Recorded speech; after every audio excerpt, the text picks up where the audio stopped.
Alors, bonsoir tout le monde. Nous sommes en direct sur Facebook Condo Légal. Donc, ce soir, une web radio très intéressante avec des gens, comme d'habitude, très intéressants. C'est la transaction chez le notaire et l'achat d'un condo. On en a déjà parlé l'année dernière dans une autre web radio et ça a été très populaire. Et considérant l'année que nous venons de terminer ou qui se termine bientôt, qui a été quand même record au niveau des transactions, qui a bougé énormément. Donc, on vous parle encore ce soir de la transaction chez le notaire et l'achat de condo. Donc, ce soir, je suis très heureuse de vous présenter les gens qui m'accompagnent ce soir. Donc, je suis Valérie Couture de Condo Stratégiste. J'ai avec moi un habitué de la place, Maître Maxime Laflamme-Leblond. Bonsoir, Maître Leblond. Bonsoir. Nous avons avec nous Madame Marie-Pierre Mayotte, qui est agent pour Remax MD. Donc, bonsoir, Madame Mayotte. Bonsoir. Et Maître François Forget, qui est notaire, qui travaille depuis longtemps, est très spécialisé dans la copropriété. Bonsoir, Maître Forget. Bonsoir. Donc, ce soir, avec nos invités, nous allons répondre aux questions, à vos questions sur Facebook. Mais dans un premier temps, je poserai la première question à Maître Forget, dans le sens où, quand on va chez le notaire pour acheter une unité de condo, j'imagine que pour la plupart des gens, c'est probablement une première transaction et c'est une grande transaction parce que c'est sûrement l'un pour la majorité des gens qui est le plus important de leur vie, donc l'achat d'une première résidence. Maître Forget, qu'est-ce qu'une personne qui fait son premier achat, et c'est un condo, une unité en copropriété, qu'est-ce que vous pourriez leur donner comme... je sais que tantôt, on va vous demander la question comment on fait pour trouver un bon notaire. Ça, c'est une bonne question. Vous allez pouvoir y répondre. Mais qu'est-ce qu'un futur acheteur peut se poser comme question? Comment ça fonctionne? Est-ce que c'est moi comme acheteur qui choisis le notaire, etc.? Dans le condo non neuf, c'est vous qui choisissez le notaire.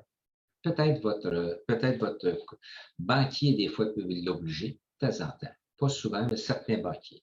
Dans le condo neuf, c'est toujours le promoteur qui choisit le notaire. À un tel point que moi, j'ai un fils qui a acheté un condo, puis c'était un promoteur, puis il n'y a plus le notaire du promoteur, je ne me suis pas immiscé là-dessus, puis je pense que c'est une meilleure protection. Parce que c'est lui qui contrôle les coûts, c'est lui savoir s'il y a des hypothèques légales, c'est cette notion-là de construction, quand ça va être prêt, tout ça. Donc, je pense que c'est normal que le promoteur choisisse le notaire en partant. OK? Parce que, pour commencer, c'est ce notaire-là avec déclaration de copropriété, etc. Ça peut arriver des exceptions. Moi, je refuse quand c'est un condo neuf puis un promoteur avec un notaire attitré. Je n'appelle même pas le notaire. Envoie-moi le papier, je vais vérifier si tu veux, je vais lire, mais à part de ça, c'est tout. Donc, je mets mes pas là-dedans. C'est pas d'injustes et coutumes, puis je pense que le client est plus protégé à cause de savoir si les travaux ont été terminés, si tous les sous-traitants ont été payés. C'est plus fatigant pour nous autres. Un condo neuf, c'est bien différent. Quand il vient chez nous, c'est bien différent. D'accord? Je sais pas. Pour choisir le notaire, qu'est-ce qu'on fait? Ça dépend s'il y a un courtier immobilier ou il n'y en a pas. Donc, parce que quand il n'y en a pas un, là, c'est peut-être un petit peu plus difficile pour nous parce qu'il n'y a peut-être pas tous les documents. Il faut s'enquérir de tous ces documents-là. Okay. C'est sûr qu'on va commencer à faire l'examen des titres, mais quand il fait le notaire, qu'est-ce que je vous dire? C'est juste ça que je peux faire. Qu'est-ce qu'on peut faire? On dit bonjour, puis on lui demande un paquet de questions. Okay. Donc, la transaction pour un notaire avec un courtier, on va diriger une prochaine question pour Marie-Pierre, mais pour un notaire, c'est sûr que c'est plus ficelé quand on a un courtier sur le dossier que deux personnes qui se transigent une unité ensemble. Normalement. Okay. Il y a toujours des exceptions. D'accord. OK, mais normalement. Mais ils sont rares. Okay. Hein? Pardon, ils sont rares? J'en connais peut-être plus que vous, des courtiers. Non, mais ça dépend. Il y en a ils sont tous sur la coche, là. il arrive, les documents sont tous prêts. Il y en a d'autres, mais il y en a des particuliers aussi qui sont tous sa coche calée aussi. Mais avec un courtier, normalement, on devrait avoir moins de difficultés. On devrait avoir les documents, on devrait avoir au moins le nom des administrateurs, un paquet de livres. Normalement, un courtier nous donne toute la. Nous arrive avec un document, nous les envoie et on regarde. Mais de toute façon, il peut m'envoyer tous les documents, les titres, mais on va aller au bureau de publicité des droits, on va chercher. On est très. Je ne sais pas, on appelle ça Thomas, on veut voir, puis on veut toucher. Parfait, excellent. La question pour Marie-Pierre. Bonsoir Marie-Pierre. Quand on a comme courtier, comme vous, une unité qui nous arrive, bon, Madame Mayotte, je veux mettre mon condo à vendre, qu'est-ce qui se passe? Que la balle est dans le camp de qui? Du syndicat, du copropriétaire, de vous? Comment ça fonctionne? En fait, le courtier va s'asseoir avec le vendeur, qui est le copropriétaire, et on va lui remettre une liste de tous les documents à sortir. Parce que ce n'est pas tout de remplir un contrat de courtage de vente, mais ensuite, il y a la déclaration du vendeur qui va annoter toutes les... la sécheuse est inclue, mais à date, elle fait du bruit. Il y a déjà eu une infiltration d'eau dans le salon. Il faut tout annoter dans la déclaration du vendeur.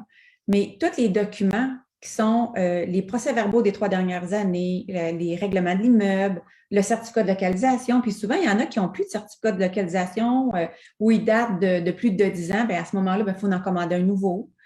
Alors, une fois qu'on s'est assis avec eux autres, on a démontré tout, on leur a remis toute la liste de documents. Souvent, premièrement, ils font le saut. Oui. Et il faut expliquer pourquoi. C'est parce que l'acheteur achète un bien qui est quand même très important, ce n'est pas donné, et il doit être informé de qu'est-ce qu'il achète et des règlements de l'immeuble, parce que c'est en copropriété qu'on vit, là. Qu'est-ce que ça veut dire? Je vais vous donner, moi, je parle beaucoup en exemple parce que souvent, je trouve que c'est plus concret. Dernièrement, j'ai une dame qui voulait faire une offre d'achat sur un condo que j'avais en inscription à Saint-Lambert. Et à la première visite, elle adore et tout ça. C'est sûr que dans la visite, je ne lui demande pas, avez-vous un chien? Ça ne me vient pas. Alors, on visite. Le condo est parfait pour elle. Elle adore et tout. Par après, elle me rappelle, elle dit, écoutez, elle dit, je suis intéressée, vraiment. J'ai dit, voulez-vous que je vous envoie les documents? Fait que j'envoie les documents pour qu'elle se familiarise avec le condo, qu'elle soit informée des règlements. Bon. Et là, en parlant des règlements, elle me dit, mais vous savez, moi, j'ai un chien, est-ce qu'il accepte les chiens? J'ai dit, oui, il accepte les chiens, mais il doit être de 30 livres et moins. Et là, elle dit, je ne comprends pas parce qu'elle dit, j'en ai visité un autre condo qui est voisin, puis eux, il n'y avait pas de restriction. Mais c'est ça, là, alors là, il faut que tu expliques. Puis, comme disait tantôt, je pense que c'est Maître Leblond, Maître Forget, l'importance à l'acheteur de lire avant de signer la promesse d'achat les règlements de l'immeuble et de lire la déclaration de copropriété. Je pense que, les règlements, je pense que c'est la chose la plus importante dans un achat, en ce qui me concerne. Et des fois, on trouve les condos très stricts et très sévères, mais il faut comprendre que c'est presque normal d'avoir des normes dans un condo. Je m'interrogerais, pas avoir de normes, ça me fatiguerait plus que trop de normes. Parce que vous allez voir que si vous tombez sur un voisin qui est fatiguant et qu'il n'y a pas de normes, vous allez déménager. C'est tout aussi simple que ça. Fait que je pense que les règlements, je pense que c'est primordial. Je suis d'accord avec ça. Puis, ça ne se fait pas à la dernière minute. Je pense que ça se fait au moment de l'offre d'achat ou entre les deux, etc. Tout à fait. Bon point. Ça m'amène à poser, Marie-Pierre, je vais revenir à vous tout à l'heure. Ça m'amène à poser à Maître Leblond une question. Par exemple, quelqu'un, puis là, on met l'accent sur la lecture de la déclaration, la lecture de la réglementation. Je suis d'accord avec Maître Forget pour être dans l'industrie de la copropriété beaucoup d'heures par semaine depuis plusieurs années de ma vie. Je crois qu'il faut comprendre dans un premier temps ce que c'est que la copropriété. Donc, il faut vraiment être sensibilisé à ce type d'habitation et s'informer comme il faut. Et je pense que dans un premier temps, l'animal de compagnie vient avant le barbecue. Est-ce qu'on a le droit au barbecue ou pas? Mais l'animal de compagnie, pour les gens, c'est très important, puis je le comprends. Comment on fait, Maître Leblond, si jamais on a on a signé une promesse d'achat, puis on vient de se rendre compte que le règlement dit qu'il n'y a pas de droit au chien? Est-ce qu'on peut s'en sortir? Comment ça fonctionne? Ça va dépendre, en fait, si vous le saviez au moment où vous avez signé votre promesse d'achat. Parce qu'il y a certains acheteurs qui vont demander, avant même de signer une promesse d'achat, d'obtenir les documents relatifs à l'unité qu'ils convoitent, donc la déclaration de copropriété, les règlements et tout ça. Si je reçois ma déclaration de copropriété puis qui est écrit en lettres noir sur blanc, les chats sont autorisés, mais pas les chiens, et que moi, ma conjointe et notre pitbull terrier, on décide de quand même signer une promesse d'achat, je vais être très mal pris pour essayer de m'en tirer par après en disant que je n'avais pas réalisé, alors que c'est écrit dans le document. Inversement, si ces documents-là ne sont pas en ma possession au moment de faire la promesse d'achat, généralement, la promesse d'achat est conditionnelle à la réception et à l'étude des documents relatifs à la copropriété, qui sont généralement énumérés, mais on parle souvent souvent, ça ressemble aux états financiers, au budget, au règlement, au PV des 3 dernières années, ainsi de suite. Et si on découvre quelque chose qui n'est pas satisfaisant, à ce moment-là, on peut exercer généralement un droit de retrait. Il y a une certaine procédure à suivre qui est prévue au formulaire de l'OACIQ, si on utilise les formulaires de l'OACIQ, évidemment, mais même les formulaires du proprio de ce monde ont des mécanismes similaires. Mais l'important, évidemment, c'est qu'il faut quand même avoir fait sa diligence raisonnable avant même de faire sa promesse d'achat. Parce qu'une offre d'achat devient une promesse dès qu'elle est acceptée. Et il ne faut pas non plus que le vendeur qui a offert d'acheter sans vraiment regarder, qui a offert d'acheter à l'aveugle, se retrouve un peu avec le bras pris dans la cage à homard et n'ait pas fait ses vérifications diligentes alors que l'information était disponible. Excellent. Merci beaucoup. Je vous amène une question. Je la lis en même temps. La personne dit, moi, je trouve que certains ou certaines notaires ne portent pas attention à la déclaration de copropriété. Ils oublient de transmettre de précieux nouveaux documents aux nouveaux acheteurs. Donc, je pense que Maître Forget, ça s'en va vers vous. Mais on a, je pense, une réponse qui vient d'être donnée par Marie-Pierre aussi, par Maître Leblond, en disant qu'il y a quand même une certaine responsabilité qui revient aux acheteurs et non pas aux notaires de faire la lecture. Oui, avant même de lancer la balle à Maître Forget, on en discutait entre nous tout à l'heure avant le début de la conférence. C'est pas rendu chez le notaire avec le crayon dans la main qu'il faut lire la déclaration de copropriété. Si vous êtes rendu jusqu'à la ligne d'arrivée, vous devez déjà l'avoir lu, vous devez déjà avoir fait votre diligence. Je comprends qu'il y a peut-être certaines personnes qui ont différentes notions, conceptions de ce que le notaire devrait faire lors de l'acte de vente, mais quand il vous fait signer un acte où vous déclarez que vous avez pris connaissance de la déclaration de ces règlements et que vous vous engagez à les respecter, ça veut dire que vous les avez déjà lus avant même d'entrer dans le bureau du notaire. Ce n'est pas la dernière étape qu'il faut s'engager, alors que techniquement, on est déjà lié par une promesse. Donc, c'est la perspective d'avocat, tout le moins. Mais moi, je pense que c'est acheter un condo sans lire la propriété, c'est comme acheter une maison sans la faire inspecter. C'est l'équivalent. Puis en jurisprudence, je ne suis peut-être pas dans un condo, mais en jurisprudence, quand tu ne vas pas inspecter ta maison, tu pars avec le juge va dire, écoute, tu étais nonchalant, c'est la même chose. Nous, on s'obstine souvent à avoir une déclaration de copropriété conforme, copie conforme. On se fait engueuler tout le temps, mais c'est sûr qu'on la demande, une originale, qu'on la remet au client. Puis on a souvent des engueulades, le vendeur ne va pas nous le donner, etc. Mais on ne déroge pas de ça. On demande une copie de la déclaration de copropriété. On n'a pas le choix. Mais on la remet. Mais le notaire, je pense que c'est de regarder du côté légal. Mais les règlements, je pense qu'on ne les regardera pas. Puis, moi, savoir si tu peux te promener en costume de bain d'un corridor, c'est ton problème, c'est pas le mien. Tu dois te promener avec un chien dans tes bras ou le promener. Tu dois te laver l'auto dans le garage ou pas le laver. Ça, je pense que c'est des règlements, c'est pas à nous de le dire. Je veux dire, moi, je n'irai pas vous dire quand faire votre lavage chez vous. Ben, c'est la même chose là-dessus. Tu dois te faire marcher à la laveuse après 11 heures ici. Mettez tout ce que vous voulez. C'est des conditions essentielles. Puis c'est à vous autres de le lire. Si la personne me demande de le lire pour eux autres, on va sortir les points. Mais ça ne fait pas partie du mandat du notaire au moment d'un achat. Parce que si on commence à lire les déclarations de propriété, bon, on peut les lire en diagonale, mais il y a toujours des petits points. Tu comprends-tu? on met une négation en place, es-tu responsable de payer les fenêtres de remplacement? Non, je ne suis pas responsable ou je suis. Des fois, c'est juste une négation à nous et ça fait toute une différence. Donc, je pense que l'acheteur, il y a un petit peu, il faut qu'il fasse quelque chose.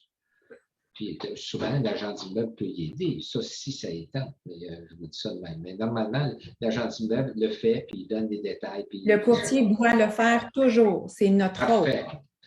OK. Donc, mais tu sais, nous autres, on arrive au bout de la ligne. On ne le sait pas. La vente est faite, il a signé, il est allé à la banque, on reçoit la banque, on reçoit ça, puis j'achète. Nous, on regarde, par exemple, s'il y a des erreurs dans la déclaration de propriété, il y a un code part, ça peut arriver. Il y a des choses, la destination de l'immeuble. Mais on n'a pas, en tant que notaire, la rédaction, on met beaucoup de choses. Mais en tant que légalement, on fait juste certains points lorsqu'on fait une transaction. Ça va être une métaphore, c'est quand on est rendu chez le notaire, c'est comme quand on atterrit dans notre voyage. C'est pas rendu devant les douanes qu'on doit réaliser qu'on n'a pas lu notre passeport, qu'on n'a pas nos affaires avec nous. Si vous êtes rendu à avoir le crayon dans la main, vous êtes supposé déjà avoir fait votre diligence raisonnable.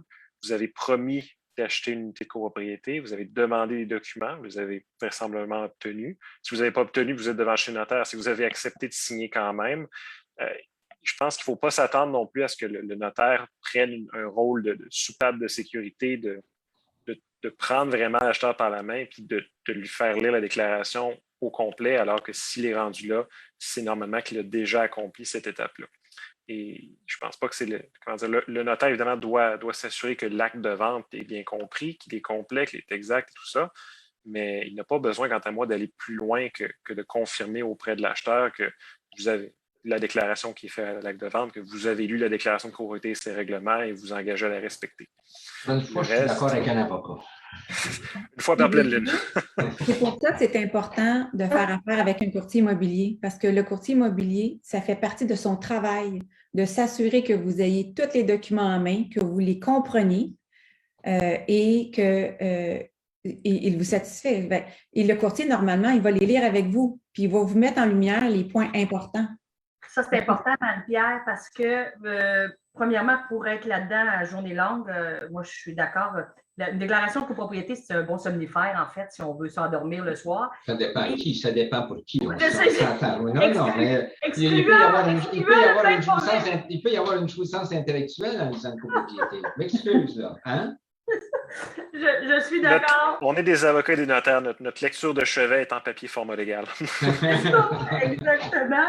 Mais trêve de plaisanterie, le courtier peut exactement cibler à la plupart du temps les règlements qui vont être beaucoup plus problématiques, comme les chiens de barbecue. Est-ce que j'ai le droit à une voiture électrique? Parce que là, c'est quelque chose de nouveau aussi qui commence à être très populaire. Et dans les copropriétés qui sont plus anciennes, les gens qui ont une auto électrique, puis ils vont chez les notaires, qui sont rendus à signer, puis en fin de compte, ils ne peuvent pas se connecter dans l'immeuble parce que l'Assemblée n'a pas passé ce règlement-là.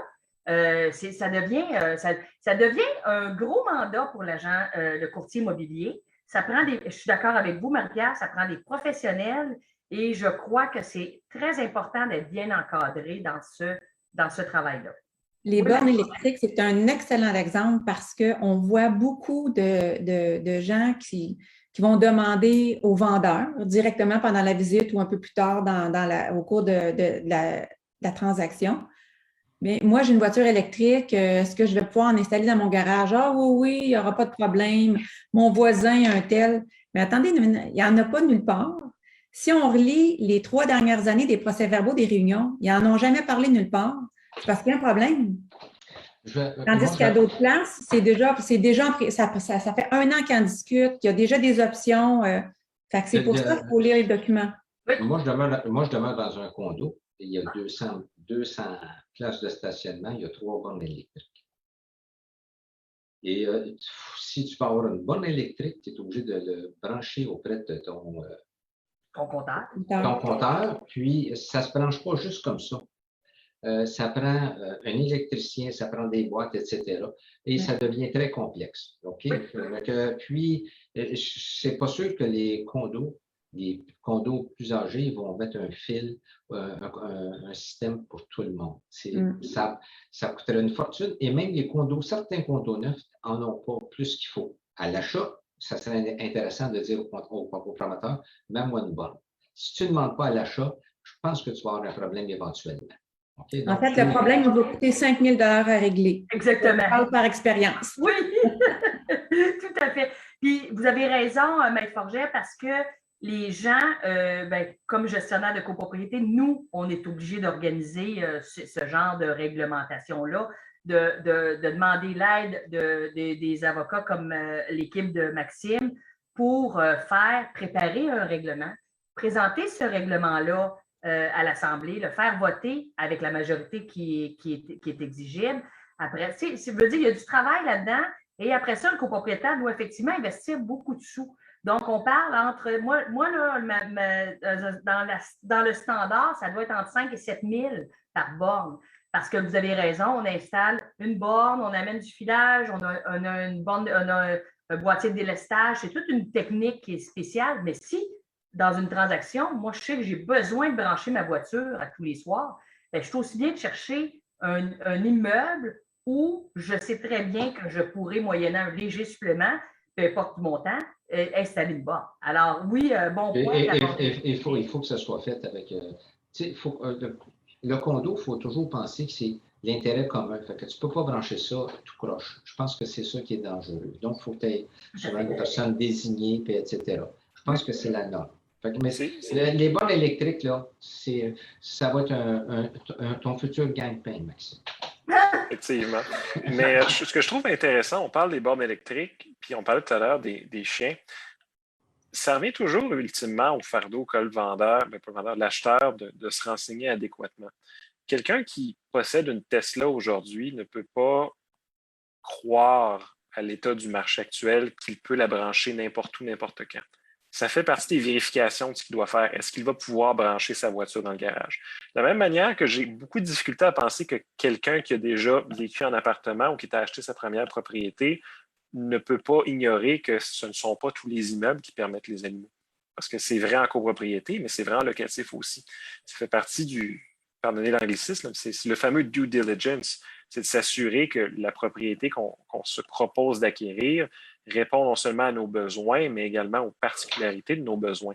Et c'est là, je pense, que le rôle de courtier-courtière devient important parce qu'ultimement, courtier-courtière, c'est l'intermédiaire entre la demande d'une part et l'offre de l'autre et s'assurer que l'un et l'autre correspondent et peuvent correspondre aux besoins et aux attentes réciproques. Bon point, Maître Leblond.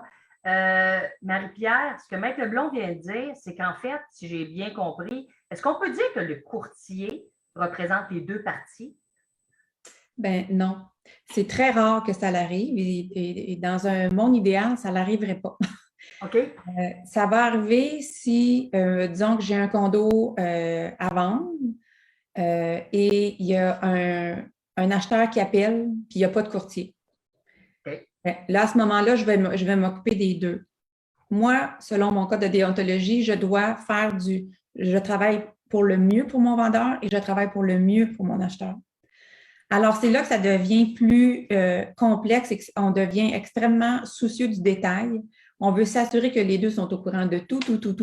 Et on devient très transparent. Ben, en fait, on est toujours très transparent, mais là, les deux sont conscients qu'on travaille pour les deux.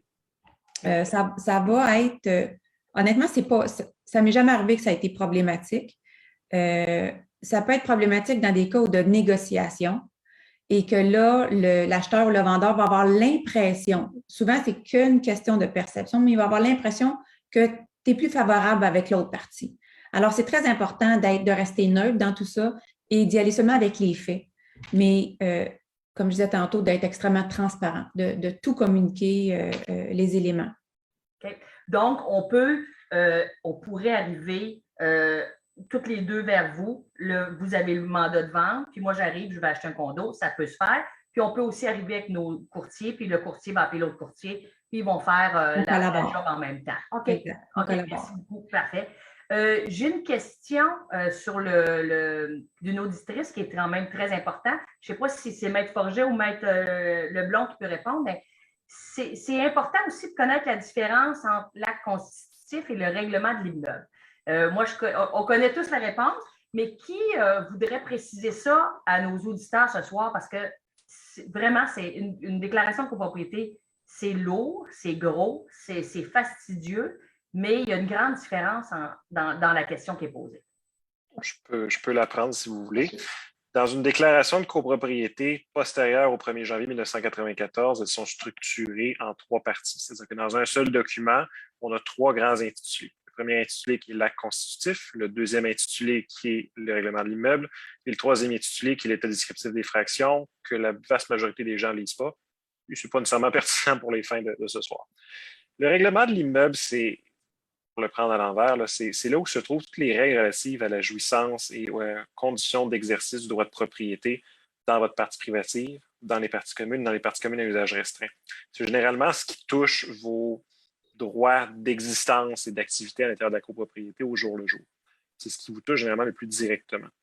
L'acte constitutif, qui est la première partie, c'est généralement des dispositions plus larges et qui servent à établir la copropriété en tant que mode de propriété. Donc, c'est là qu'on va retrouver notamment les quotes-parts, les règles relatives à la responsabilité pour les charges, par exemple, parties communes à usage restreint. C'est là qu'on va définir quelles sont les parties privatives, quelles sont les parties communes à usage restreint. Et c'est là aussi qu'on va définir c'est quoi leur destination. Donc, c'est quoi leur vocation en termes d'utilisation et d'affectation, entre autres. C'est assez complexe comme notion de destination de l'immeuble, mais pensez-y comme suit. La partie 1, la constitutif, c'est ce qui crée une copropriété. Donc, cette copropriété. Le règlement de l'immeuble, c'est ce qui vous dit qu'est-ce que vous pouvez faire et ne pas faire dans cette copropriété. Mais c'est important de bien comprendre et de bien lire la constitutif parce que c'est quelque chose qui est très rigide. C'est quelque chose qu'on ne modifie pas aisément. Depuis le 10 janvier 2020, la modification de la constitutif, ça requiert un vote à 75% des voix présentes et représentées en assemblée et un acte notarié publié en minutes auprès du notaire et publié au registre foncier. Donc, c'est quelque chose qui arrive assez rarement. Le règlement de l'immeuble, c'est quelque chose d'un petit peu plus en état de fluctuation, disons, parce que l'Assemblée peut le modifier de temps à autre en y ajoutant des éléments, en y modifiant des éléments, en enlevant des éléments par un simple vote à la majorité absolue, donc 50% plus 1. C'est-à-dire que s'il y a quelque chose dans l'acte constitutif qui est contraire à ce que vous entendez faire de votre partie privative, les chances que vous puissiez le modifier ultérieurement après l'achat sont assez infimes, surtout que généralement, ce qui est dans la constitutif, c'est des choses assez majeures comme la destination, comme les quotes-parts et ainsi de suite. Donc, cette nuance-là est importante. Ce n'est pas nécessairement une nuance qui est évidente quand on lit la déclaration de copropriété, mais elle est là quand même. Moi, je pense que dans la rédaction, dans certains cas, mais dans l'acte constitutif, certaines choses qu'on veut être sûr qui ne seront pas changées facilement. Présentement, j'ai un client qui est en train d'investir, donc une partie commerciale, une partie résidentielle, 2 propriétaires, l'un qui va avoir va avoir 26% du condo, l'autre. Fait qu'on voudrait peut-être mettre dans l'acte constitutif des choses qu'on va être sûr qu'il ne pourra pas changer avec la majorité. C'est clair, c'est comme ça. Fait que quand on veut quelque chose, qu'on tient à quelque chose, souvent on va le mettre dans l'acte constitutif. Peut-être pas dans la destination, une raison, quelque chose comme ça, c'est là-dedans qu'on le met, pour être sûr que ça va tenir la route. Là. Surtout quand c'est du résidentiel et du commercial.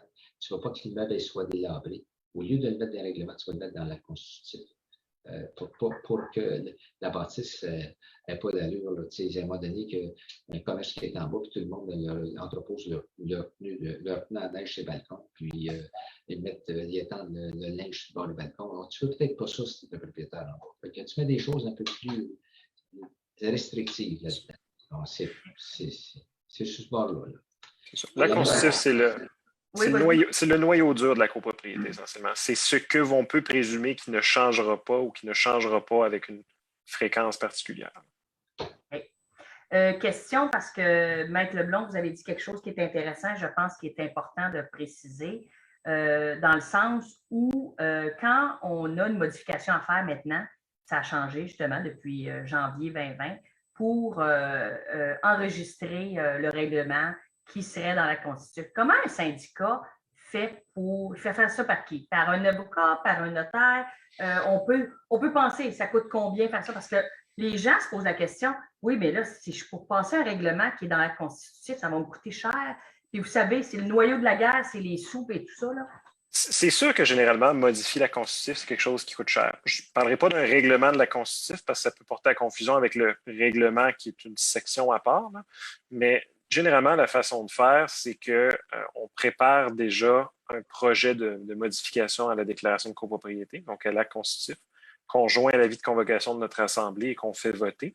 Et si on a obtenu le 75% des plus un des voix présentes et représentées, on envoie le PV, la résolution, on envoie tout le package à un notaire qui va s'occuper de la suite.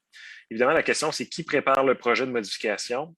La loi ne précise pas quelle forme doit prendre le projet. Est-ce que ça doit être un acte notarié prêt qui mange juste une signature? Est-ce que ça va être quelque chose de plus vague? C'est pas nécessairement clair. Ça fait partie des services qu'on offre occasionnellement, là, de préparer des projets d'actes modificatifs. On écrit en gros set en tête que c'est sujet à révision, approbation par le notaire instrumentant éventuellement. Mais parfois, en termes de coût, ce qui va être préférable, c'est de faire affaire directement avec un notaire, étant donné que si, par exemple, je prépare un projet d'acte modificatif pour un client, le client le fait voter en assemblée, le client veut ensuite le faire publier, le notaire qui va recevoir le projet ne mettra pas sa signature à l'aveuglette. Il va refaire une partie du travail que j'aurais fait, donc le client se retrouve à payer en double plus souvent qu'autrement. Donc, souvent, la façon de faire, quant à moi, c'est d'abord d'aller voir, d'abord de s'assurer qu'il y a une chance que ça passe, parce qu'on ne perdra pas d'argent et du temps si on n'a aucune chance que ça passe.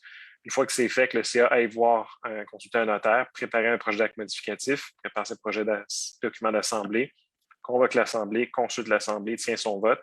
Si ça fonctionne, se rapporte devant le notaire pourra terminer le processus.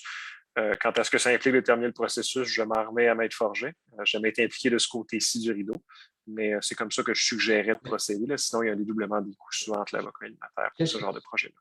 Qu'est-ce que Maxime a dit? C'est à peu près comme la réécriture des déclarations de copropriété. Oui.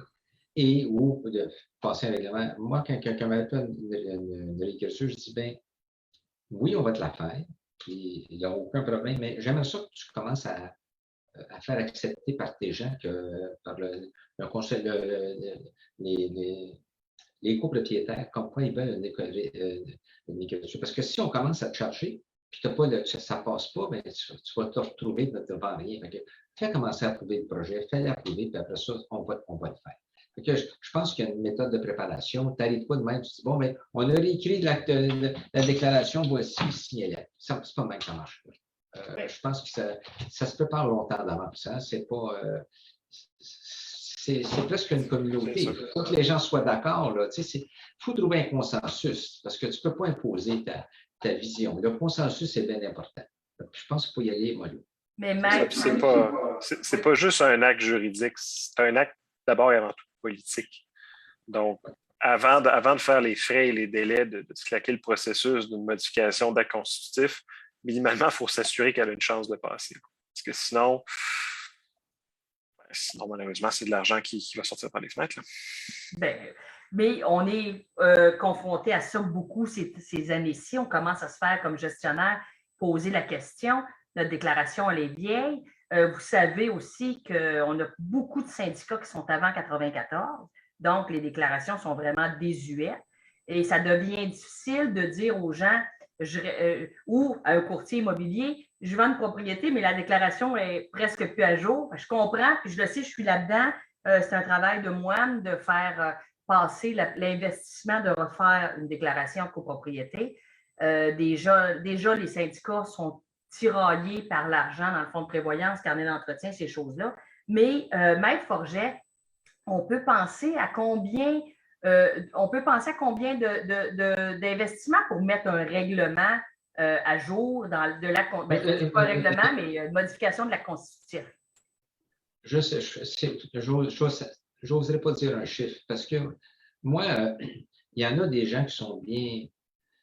Ils arrivent le règlement, ils savent exactement qu'est-ce qu'ils veulent. Puis on n'a pas de problème. Mais c'est toujours quelqu'un qui dit je veux ci, envoie un email, envoie un autre. On se retrouve avec 50, 60 emails. On vend du temps. Fait que c'est difficile de dire, quand quelqu'un sait qu'est-ce qu'il veut, là, on n'a pas de problème. Mais quand quelqu'un ne sait pas qu'est-ce qu'il veut, c'est là que ça commence. Il y en a toujours un qui dit, ben, c'est pas ça, je veux bien un mot, changer un mot, perdre bien. Donc, je veux, là, mais donner un prix là-dessus, il n'y en a pas un pareil. Tu comprends-tu? Puis là, regarde, en part de ça, quand tu fais un changement constitutif, tu t'arranges si tu as 200 condos, Tu dis, bien, il faudrait que tu émettes une copie parce qu'éventuellement, quand ils vont vendre, ils vont en demander une. Puis une copie, ça coûte 150$. Bien, soit dans ta tête, c'est un acte constitutif, mais tu en as besoin de 150 copies et tu as distribué à tout le monde. Fait que comme ça, vous ne ferez pas accuser de dire, bien, je n'ai pas de déclaration pour.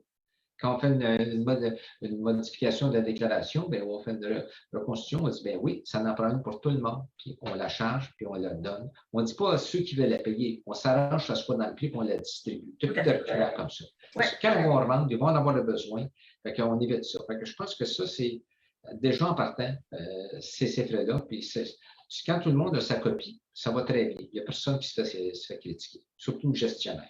C'est tout à fait.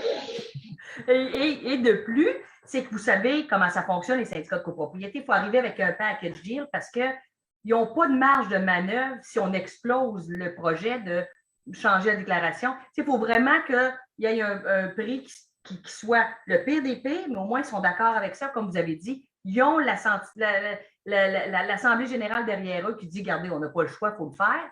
Puis, ça aide aussi à faire respecter les lois parce que…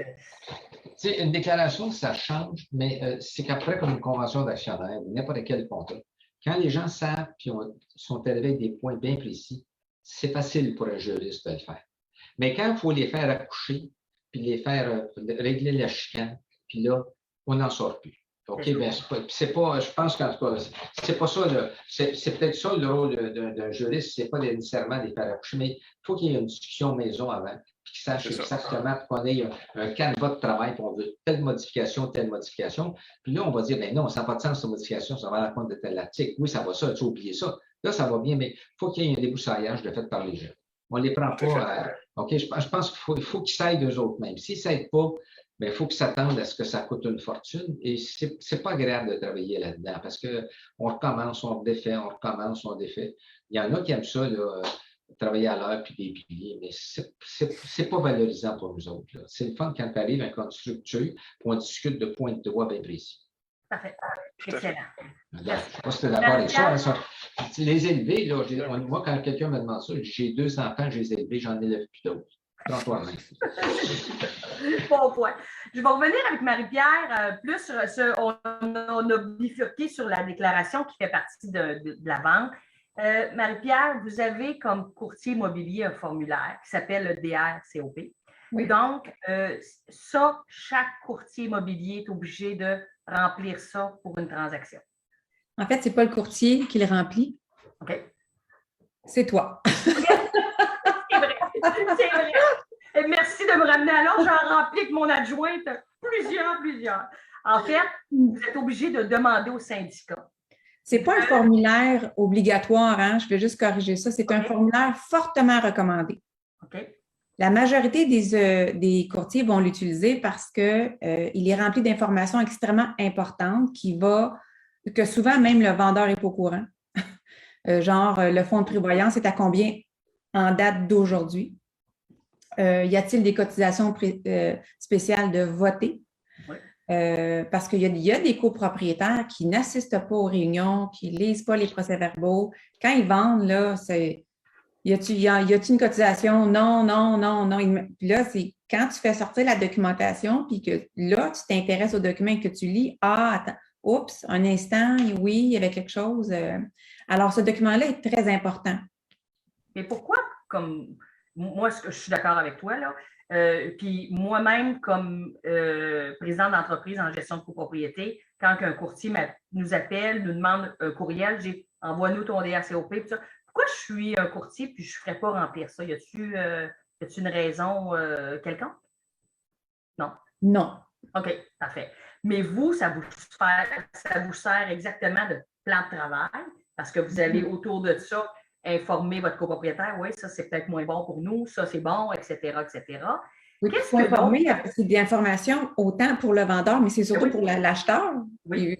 En tant que courtier, tu veux t'assurer que tout le monde, les deux parties sont au courant, sont au fait des faits réels de la copropriété. Tout à fait. Et tantôt, avant qu'on débute, tu disais, on pose des questions aux vendeurs. Qu'est-ce qui a été fait et tout ça. Et pour connaître le domaine, ben écoutez, il y a beaucoup de copropriétaires qui ont peu d'informations, tout ça.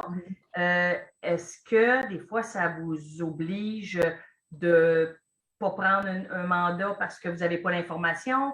Est-ce qu'il vous manque d'informations du syndicat? Il y a des syndicats qui sont en autonome, des fois qui ont moins de disponibilité, moins, je ne sais pas comment ça fonctionne.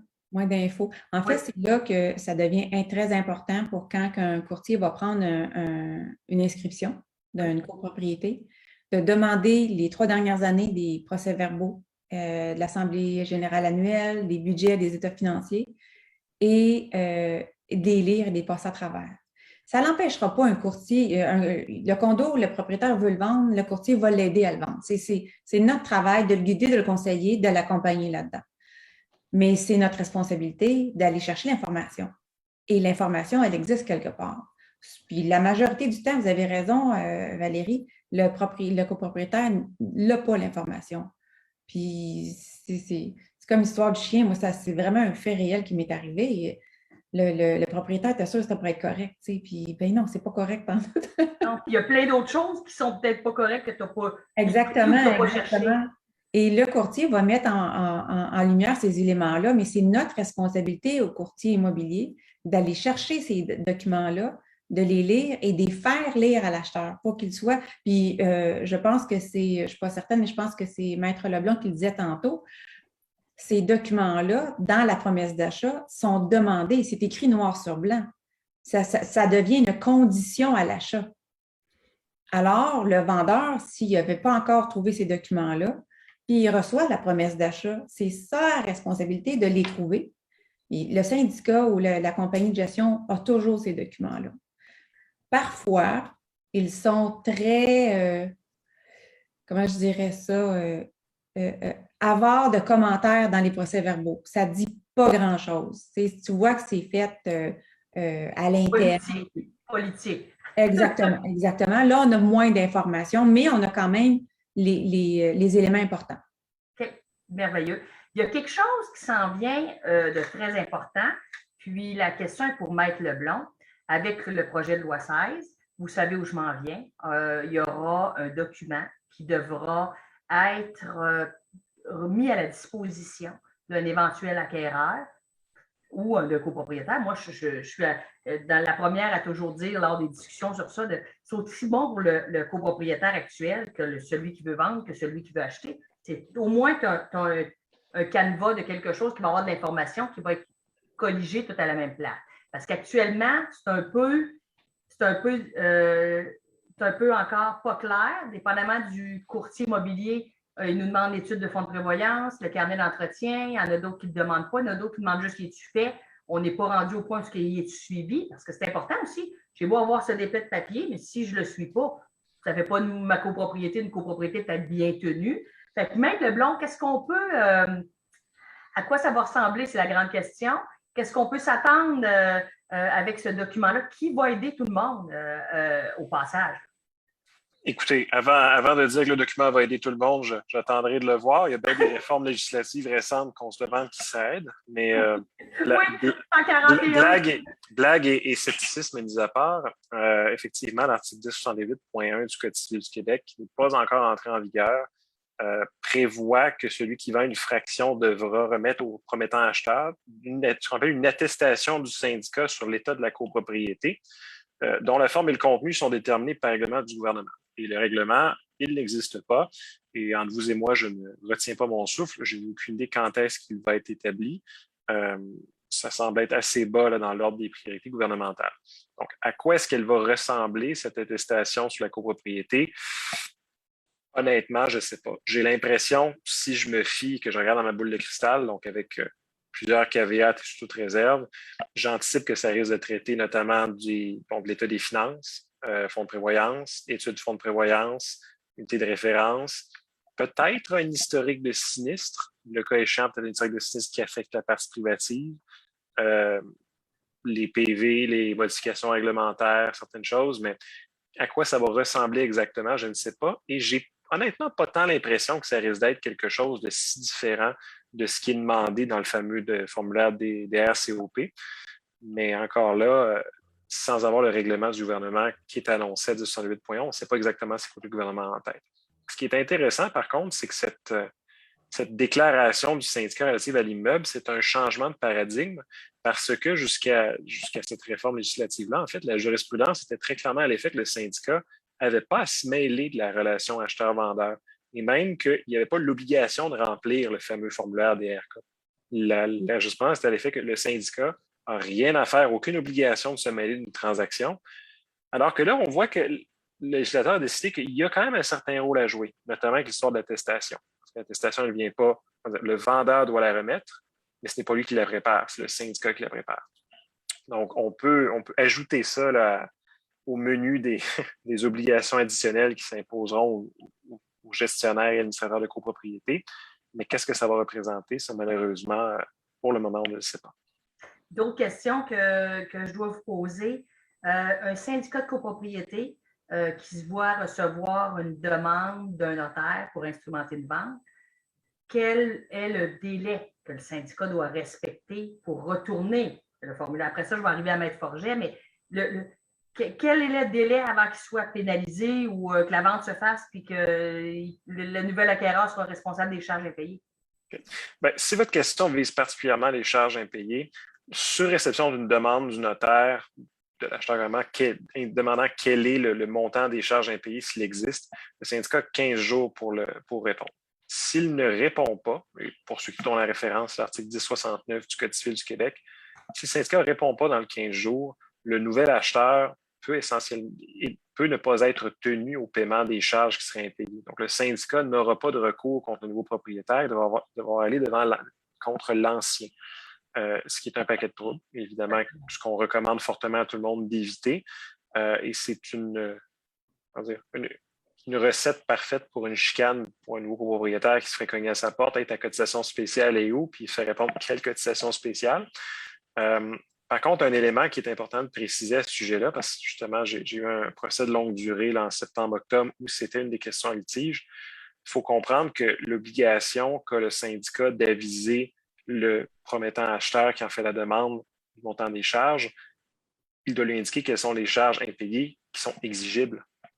S'il y a, par exemple, je ne sais pas, une cotisation spéciale qui est prévue dans 2-3 ans pour le toit, le syndicat n'a pas l'obligation de lui dire ce n'est pas encore quelque chose qui est exigible. Et donc, le propriétaire qui achète ne peut pas non plus prendre d'excuses du fait que le syndicat ne lui a pas dit pour refuser de la payer quand éventuellement elle est levée dans 2-3 ans.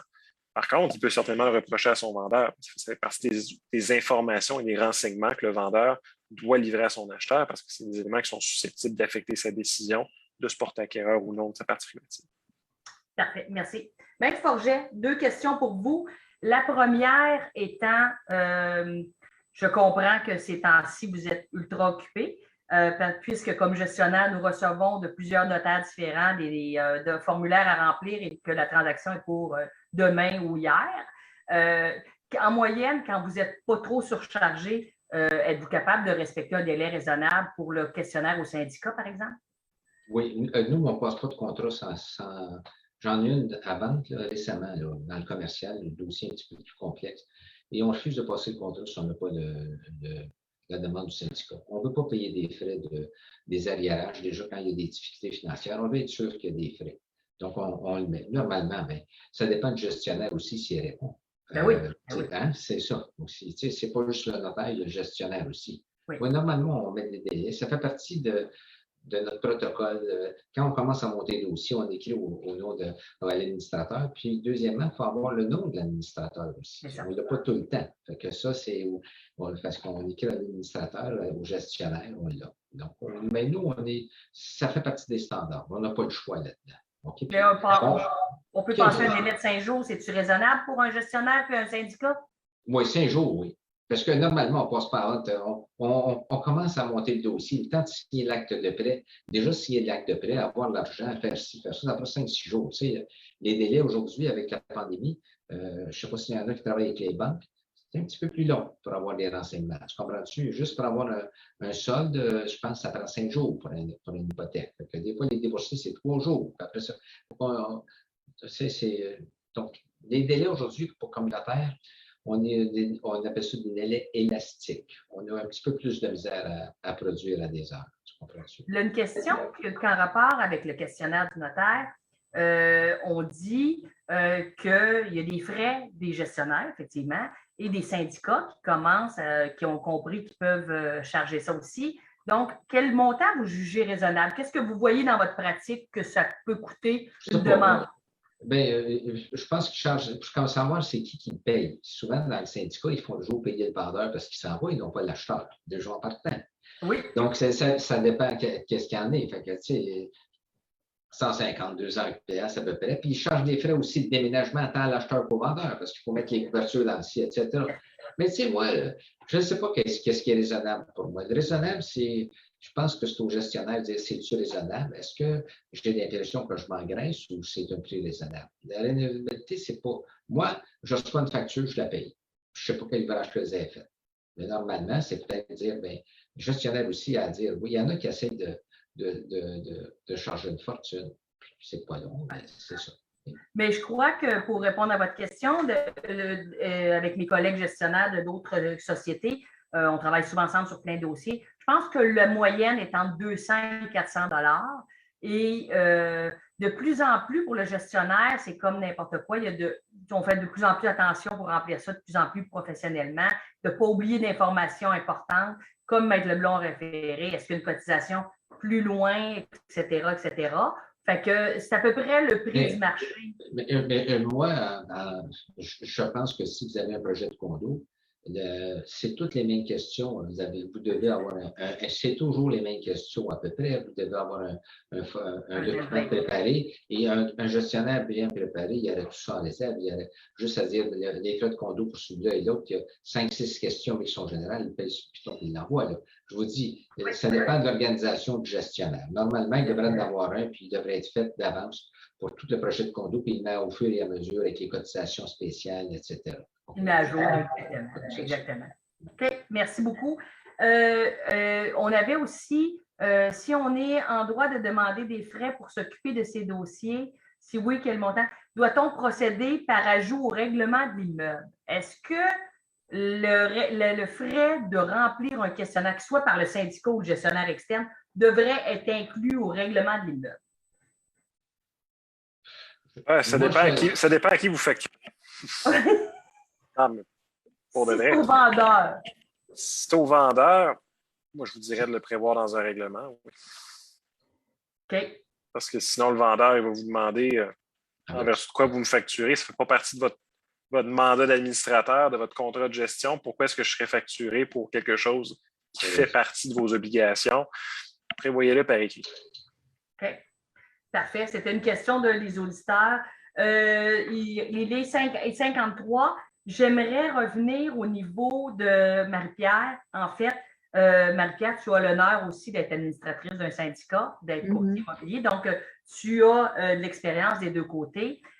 On sait très bien que cette année, par rapport à l'année passée, les ventes de copropriété ont bondi de 13 %.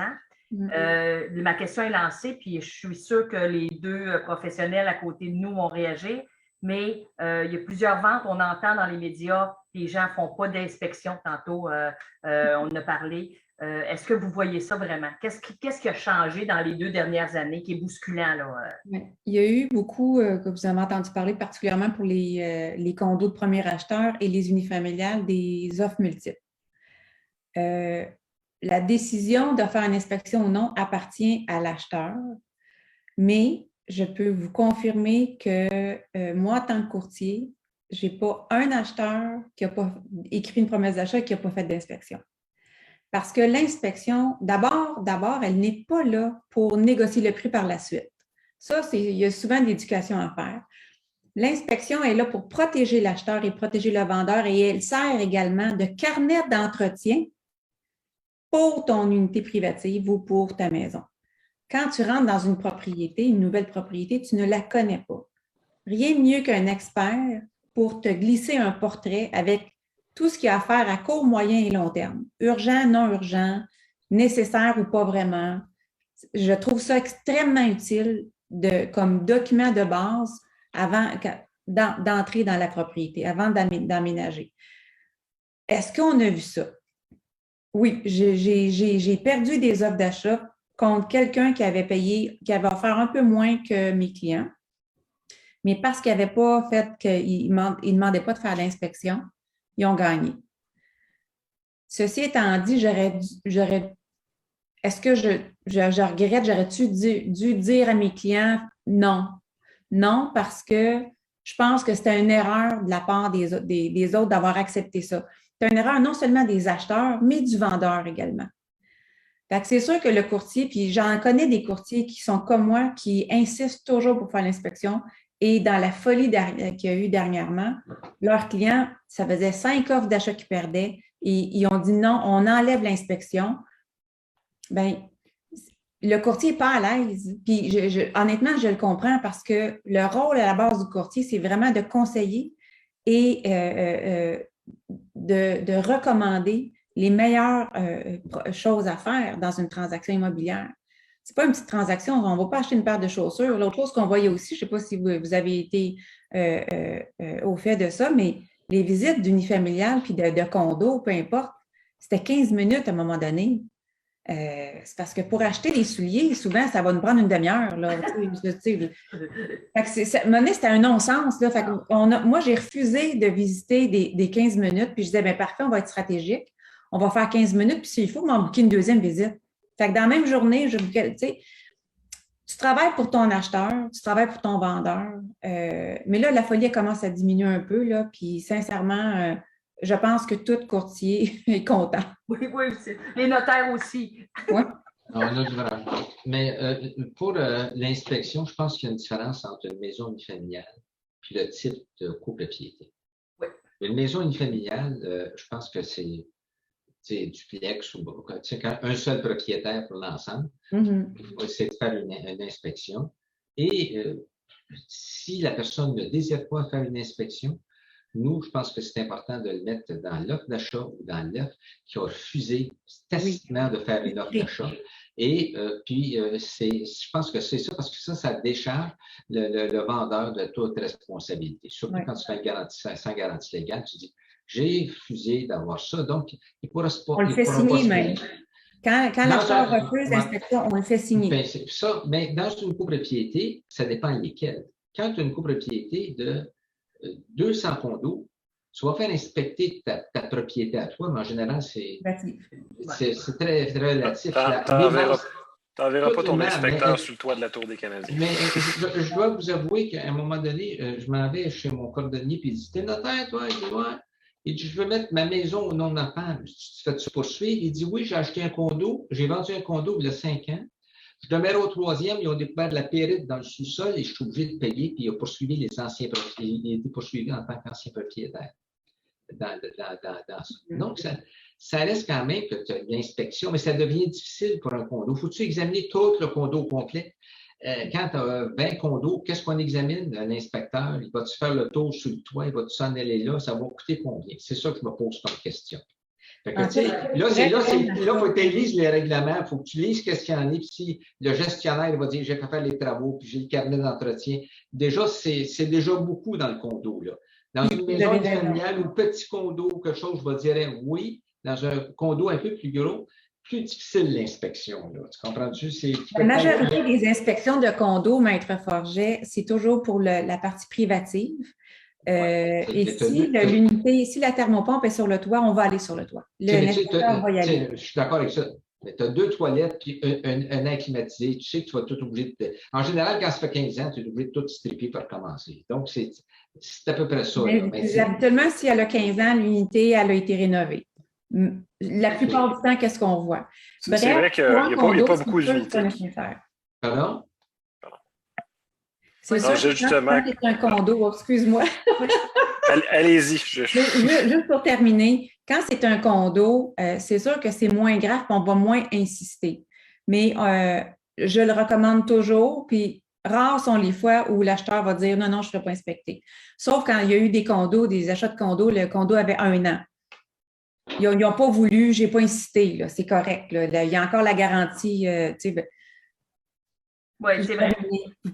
Mais dans le condo, l'inspection, c'est important, mais qu'est-ce qui est important, c'est de lire les règlements, puis qu'est-ce que le gestionnaire, les rapports, qu'est-ce qu'ils ont fait, les travaux qu'il y a à faire, le carnet, là, tout l'entretien, tout ça. Donc, ça c'est primordial. Ça, c'est primordial de le faire. Mais l'inspection, j'en vais moins un peu là-dedans. Ça dépend des circonstances. Je pense que si je prends une des dernières questions, parce qu'il est déjà 20 heures, il faut terminer, puis on pourrait en parler toute la nuit, mais je pense qu'un copropriétaire qui demande les documents, il y a quand même l'étude de fonds de prévoyance qui est de plus en plus populaire dans tous les syndicats, le DRCOP de l'agent d'immeuble, la déclaration de copropriété et tous les règlements qui auraient pu être adoptés suite à ça, puis les PV des assemblées générales. Puis il faudrait ajouter qu'un copropriétaire qui voudrait les PV des CA, c'est disponible. Donc, je crois que quelqu'un qui veut vraiment faire une vérification, les documents parlent d'eux-mêmes parce qu'il y a de l'information très pertinente dans les procès-verbaux de conseil d'administration et dans ceux de l'Assemblée. Mais je veux dire, il y a moyen de faire des choses, de se donner la peine de vouloir vérifier, on peut avoir des documents. Donc, je me permets de vous dire merci beaucoup. Merci à tous les auditeurs. Merci Marie-Pierre Mayotte de Remax équipe MD, excuse-moi. Merci Maître Forget, très intéressant. Maître Leblond, toujours un plaisir. Merci à tous les auditeurs. Merci à Gabriel, notre support technique. Donc, on vous invite à aller sur le site de Condo Légal. En tapant un mot de recherche, vous allez avoir plein d'informations, autant pour les administrateurs de syndicats que les copropriétaires. Et ne faites rien à l'aveuglette. Allez voir des spécialistes. Ça coûte beaucoup moins cher au début que par la suite. Donc, merci à tout le monde. Puis on espère que cette web radio vous a plu. Bonne soirée.